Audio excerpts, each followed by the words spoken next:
Matthew Kennedy here, and I'm back for another shoe review. So I just done my review on the Newton Gravity 3, and I figured why not just bang out another video while I'm here. So today I'm going to be talking about the Altra Lone Peak 2.5. And like I mentioned in my last video, I really like this shoe. So I'm going to talk about some good things about it. There are things that I experienced yesterday that weren't as great, and you just have to be careful. So let me get started. I'm gonna overall feeling about the shoe. I really like this shoe. It is kind of a continuation from the Lone Peak 2.0. I never owned the Lone Peak 2.0. I did own the Lone Peak 1.5, and I like that shoe. It just didn't have as much cushioning as I thought I would like. And this one definitely is an improvement from that model. So my comparison between that shoe and this shoe is going to be the only comparison I have, because I really haven't run in the 2.0. Starting with the upper. It's got this woven mesh pattern. I don't know if you can see. Let me hold it with the camera a little bit closer. But that's really good. It's very comfortable. I mean, the first time I put these shoes on, I was like, wow, these things are amazing. It does have a wide toe box, like all Ultras do. One thing people might not like, it depends on how you run. I did notice my foot kind of swings in and out of this shoe because of this mesh. There's no really any welded overlays or any overlays at all, pretty much. So if you are not coming down, straight on your foot, and you're canted a little bit, your foot is gonna to move over. Your foot's gonna move around a little bit in there. So just keep that in mind. It does have a very roomy toe box. That's one thing I do like. Some people don't like that, so just keep that in mind. The tongue is nice and padded, so you can crank down those laces and you're not going to kill your foot. So that's a good thing. The heel, if you don't get the shoe locked in, I noticed when I was first running in these shoes, the heel would kind of pull out.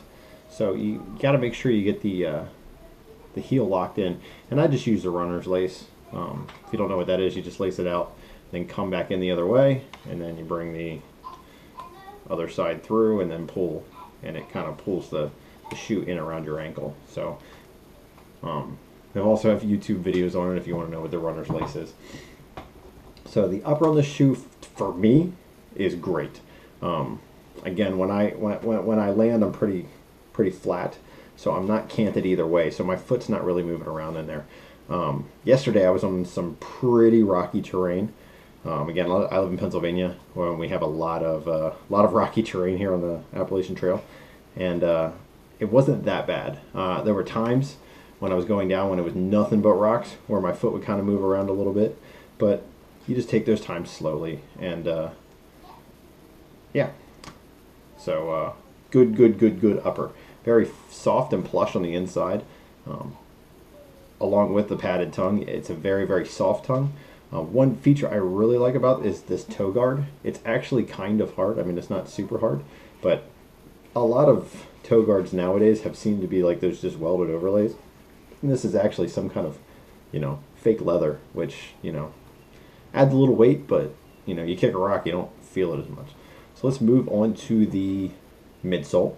I was pleasantly surprised on how squishy this midsole was. I had run in the Olympus 1.5, and I really like that midsole. It was really spongy, and this one seems to be a continuation from that. I mean, it's obviously not as thick, but it's very spongy. I saw some reviews on this shoe, and they were saying that the midsole was a little bit firmer than the 2.0, so I can't even imagine how soft the 2.0 is. I mean, this has good rebound. I really like it.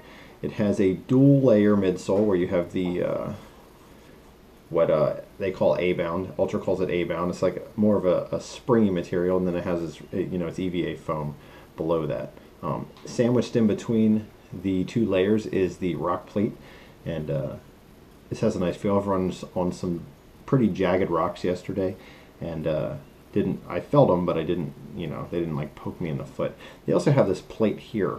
You can see it there. It's a piece of plastic. So it's like a lateral rock plate. So if you come down on a rock like this, it's going to protect your foot from a rock coming up and jamming you there. They don't have anything on this side. And I know the Lone Peak 1.5 used to have a big piece of like patent leather right there, or fake leather right there, and they don't have that anymore. So you don't get any inside protection from rocks, but just be careful. But yeah, the midsole, again, it's 0 drop, so the heel is the same as the forefoot, and I believe this is 25 millimeters. So very, very, very spongy but responsive midsole. I really like it. The outsole, let me kind of show you there. The outsole is very nice on dry terrain. Very responsive, very aggressive. It grips on the rocks if they're not wet. Good with dirt, all types of stuff. Yeah, I didn't mention I have about 35 miles on these, and they've done me well so far. One issue I had yesterday was I left in the morning and it had just rained the night before, so a lot of the rocks were wet. This thing was like a slip and slide on those rocks, so just be careful.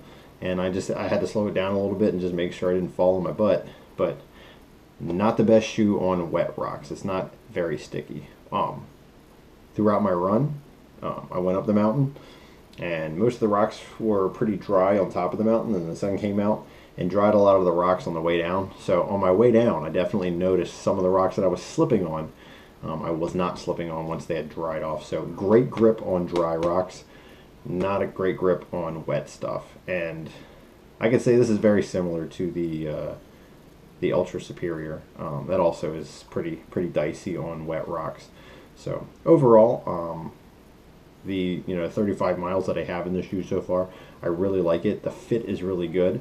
It's very responsive. Nice wide toe box.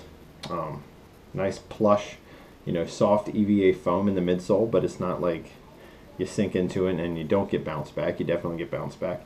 Good full length rubber outsole. I mean, this rubber seems like it's going to hold up pretty well.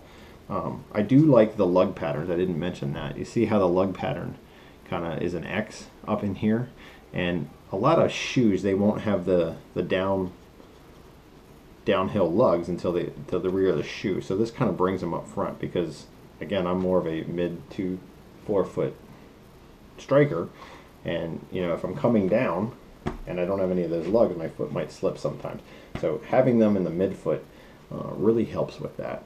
So yep, overall I would suggest this shoe. It's a very nice shoe, plush, good materials. It's not too heavy.